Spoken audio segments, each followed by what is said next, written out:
bekleyen meselelerimiz var, görüş ayrılıklarımız da var. We have long-standing issues. We also have differences in opinion.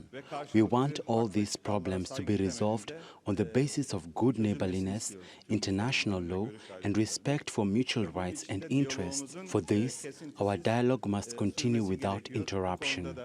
There is also will on both sides for this to take place, something that was confirmed again today. We, as Turkey, are ready for dialogue without preconditions in order to improve our relations with Greece in all areas. We also agreed to continue working with Nikos Dendias on this issue. I speak to Sener Akturk, who's an associate professor of political science and international relations at Koc University. He joins us now from Istanbul. Sener, welcome to the program. Give us a very, very brief explanation of the biggest differences that the two countries need to resolve.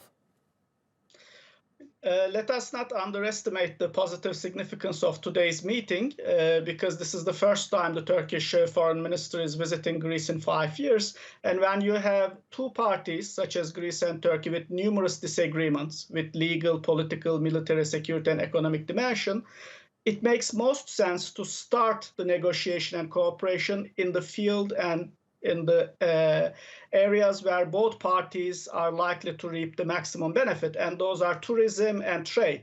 And that's what we saw in today's negotiations, the mutual recognition of coronavirus vaccines, which would facilitate travel between Greece and Turkey, an agreement on 25 principles, as we heard in the press conference, mostly related again to trade, tourism, and transportation.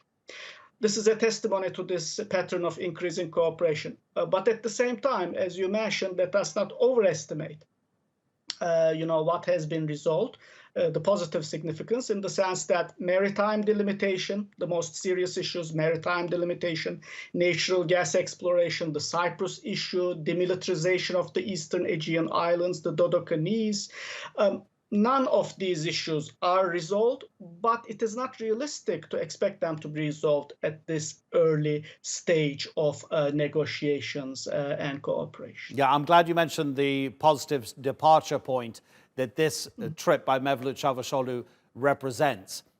But I wanted to ask you about how much you think outside interference could complicate matters, because certainly over the past few days, at least, Mevlut Cavusoglu has been saying that, look, these are bilateral issues. We can resolve these in direct dialogue with Greece. And Greece, Athens, should not be using the EU as a battering ram in these negotiations. How much is Greece compromised by other EU interests? This is an absolutely important, crucial issue. Turkey's insistence on bilateral negotiations and cooperations, because if we leave improvement in Turkish-Greek relations to improvement in Turkish-EU relations, we might not see any significant improvement in a very long time. And the reason for that is, as you very well know, there are several actors within the European Union, and Austria and France come to my mind immediately, that are very much opposed to any improvement in Turkish-EU relations. Whereas Turkey and Greece share many areas of mutual interest, that could be undertaken, improved, if the relations are conducted through bilateral meetings. And I want to mention that many ultra-nationalists on the Greek side, and one can also anticipate on the Turkish side, expected these negotiations to be derailed. I mean, think about the publicity yesterday around Foreign Minister Cavusoglu's visit to Western Thrace, his meeting with the elected muftis of İskeçe and Gümülcine, visit to the Turkish high school in Celalbayar, and meeting with, again, the Turkish NGOs.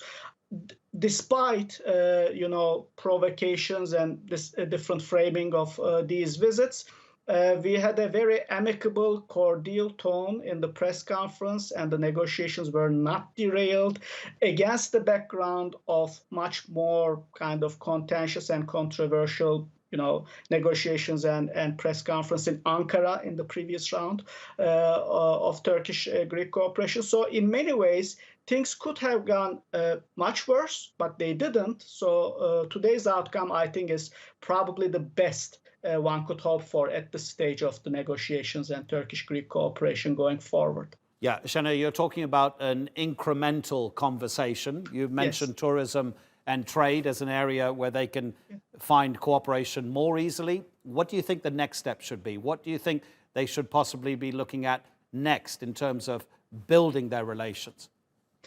Probably the issue of Syrian refugees is going to be one that will continue to occupy a central place in Turkish-Greek and Turkish-EU relations.